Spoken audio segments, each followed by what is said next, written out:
orang uangnya banyak, lo ngomong perencanaan keuangan gampang. Uang gue taruh di saham. Oh, dengan di pos-posin ya. Gampang ngepostinnya. Tapi kalau uang pas-pasan, ngepostnya gimana? Nah, itu. Itu.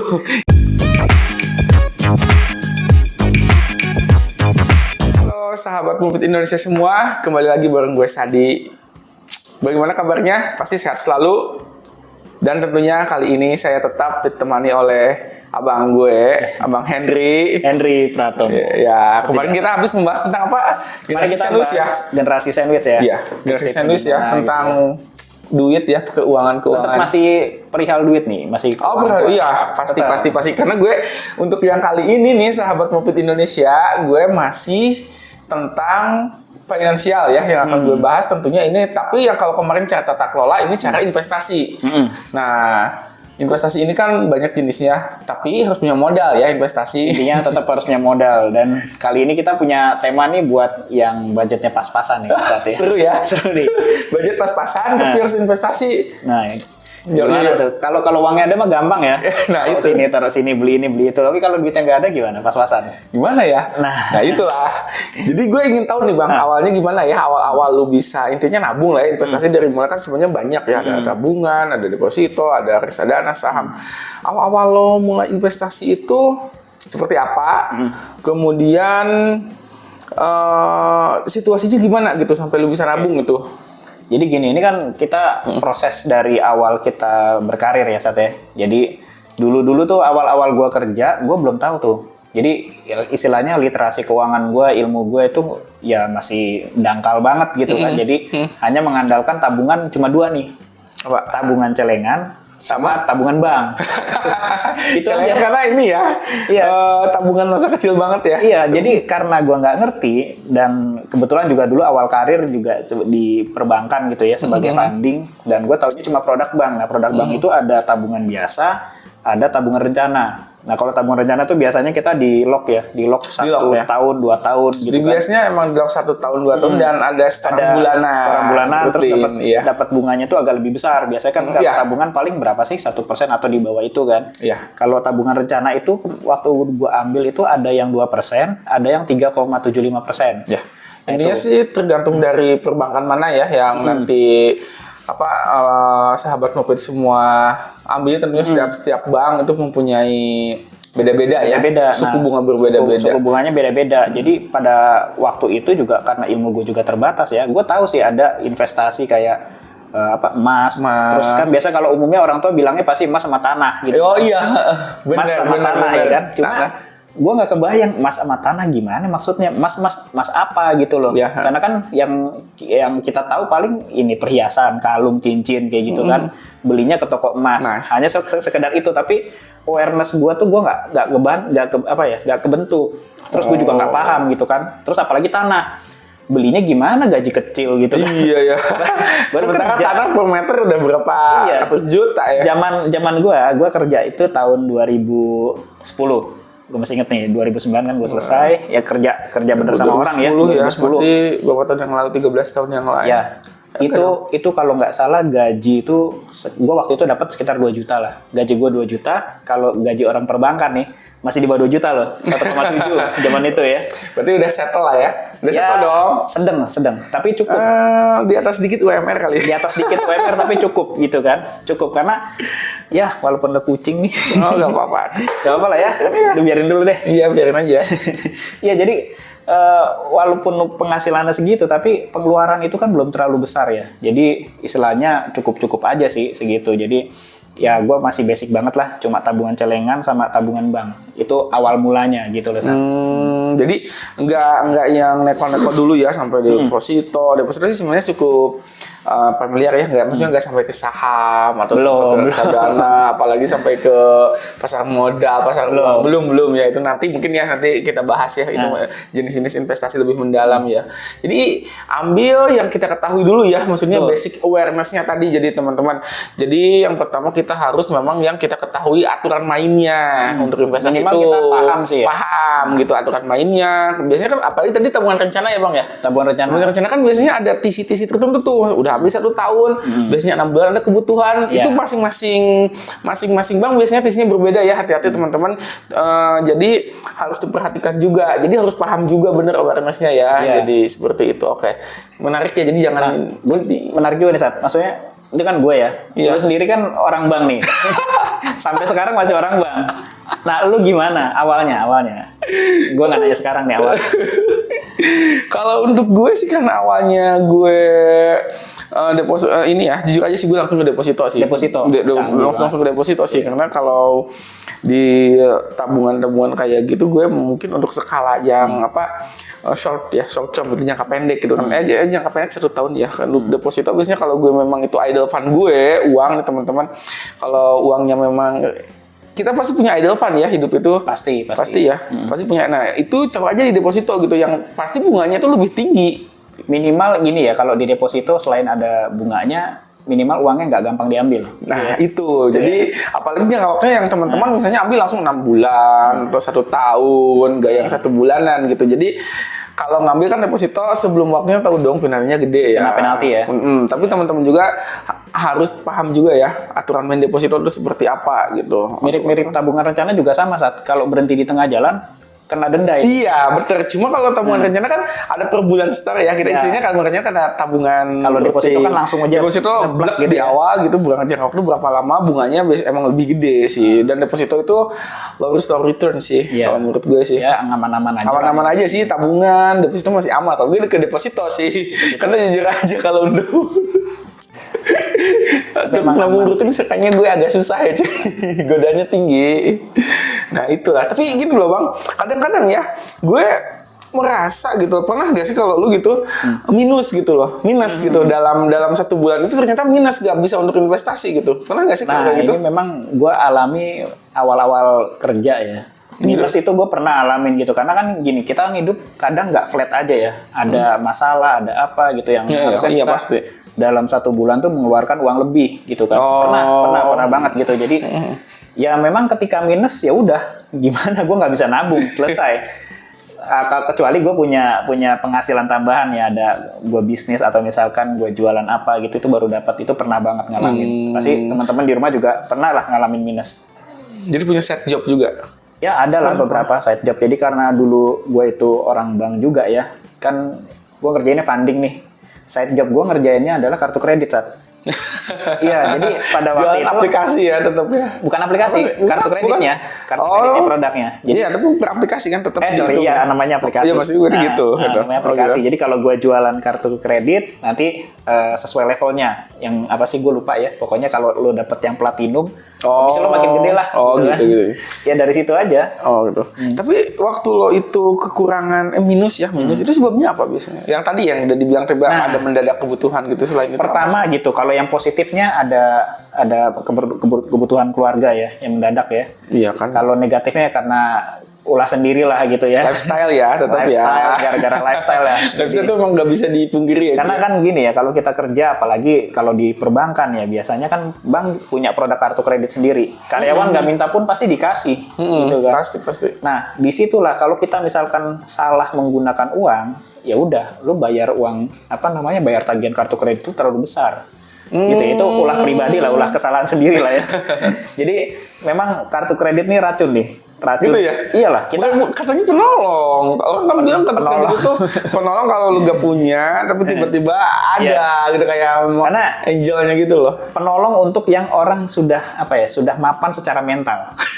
Kalau kayak gue dulu masih awal-awal kerja, mentality gue belum mapan gitu loh. Jadi kayak gini nih, setiap bulan gue nggak pernah merasa miskin, Sat. Karena ada kartu itu. Nah itu penolong kan. Iya, jadi istilahnya gue belum gajian aja kadang suka beli baju, beli apa gitu kan, elektronik segala macem. Nah itu kadang yang memang gue ingat-ingat lagi, oh iya gue punya kesalahan banyak juga nih. Harusnya nggak boleh kayak gitu. Gitu ya. Jadi gitu teman-teman. Kalau untuk kartu kredit ya, kita ngebahas kartu kredit dikit ya, memang harus apa tadi mentalnya ya, ya harus siap sih secara mentalitinya. Jadi ketika kita siap, kita akan menggunakan kartu kredit itu secara bijak dan secara benar.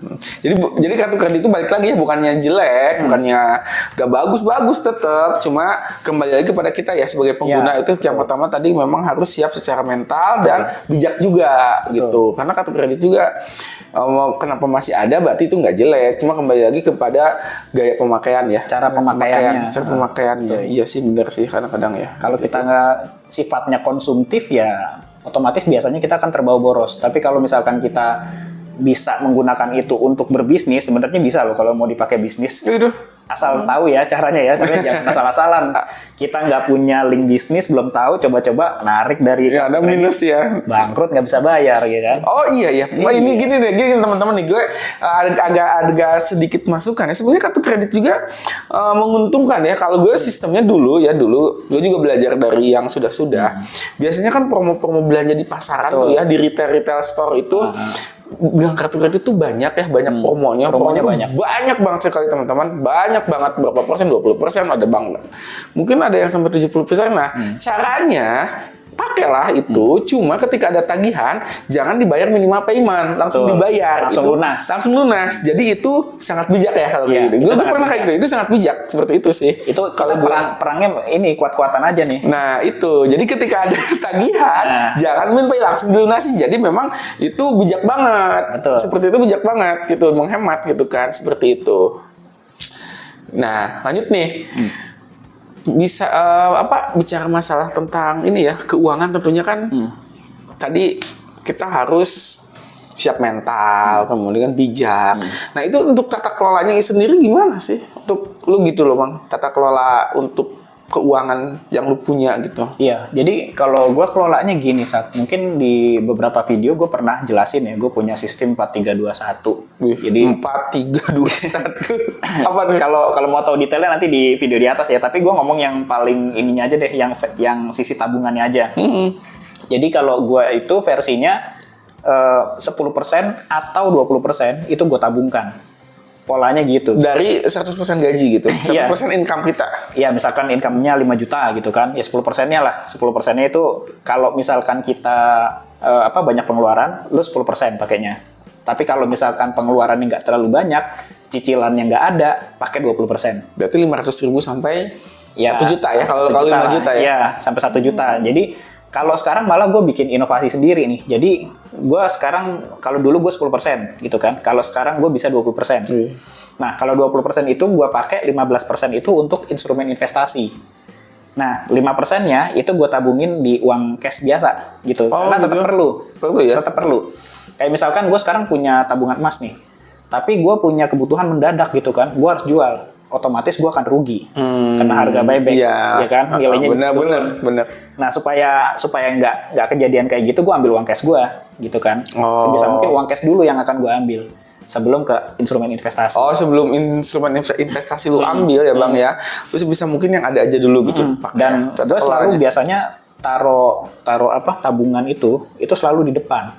Gitu ya. Jadi kalau terima gaji, terima penghasilan dari usaha, itu kita langsung tuh taruh 10, bagi yang 10%, yang 15% atau 20% silakan. Kayak gitu. Pokoknya di depan dulu kunci aja. Gitu caranya. Oh, gitu ya. Nah, sekarang ada juga nih satu hal juga ya. Mungkin bagi teman-teman yang budgetnya pas-pasan gitu ya. Itu gue saranin mungkin mindsetnya kita rubah dulu. Jangan nabung, jangan investasi. Tapi mempertahankan uang kita. Oh iya. Gimana caranya uang itu bertahan gitu kan? Gitu ya. Jangan lo pikir duit gue pas-pasan, terus gue mau investasi gimana ya gitu. Iya, udah ciut duluan. Gitu kan. Akhirnya karena kita mikirnya begitu, lama-lama nggak kesimpan uangnya, nggak bisa bertahan. Jadi kalau kita uangnya pas-pasan, lu barang cuma berapa ya? 50.000, 100.000, nggak ada masalah. Yang penting itu uang bertahan, itu aja dulu. Gimana gitu caranya mempertahankan itu uang supaya nggak kepake, walaupun hanya 50.000 1 bulan. Istilahnya enggak tadi ya, balik lagi ke poin nggak minus ya. Minimal nggak minus aja. Minimal nggak minus ya. Jadi kita harus punya mindset dirubah, nggak usah mikir tabungan, nggak usah investasi, tapi pertahankan uang kita supaya tidak minus, itu aja. Walaupun lu cuma 50.000 ya. Iya. 10.000 pun nggak apa-apa, yang penting jangan minus aja. Gitu. Gitu. Aduh, memangnya masalah keuangan ini ya, nggak ada habisnya. Nggak ada habisnya. Karena memang tiap hari kita bersinggungan gitu kita. Iya. Tiap hari ya sih emang. Gue suka bahas kayak gini punya kan. harus tata apa istilahnya harus punya tata kelola yang baik gitulah istilahnya kalau untuk finansial ini keuangan itu ya. Betul, harus tata kelola yang baik dan materi yang kayak gini tuh gue suka banget nih saat karena gini. Kalau orang uangnya banyak, lo ngomong perencanaan keuangan gampang. Uang gue taruh di saham. Kalau dengan di pos-posin ya. Gampang ngeposin ya. Tapi kalau uang pas-pasan, ngepostnya gimana? Nah itu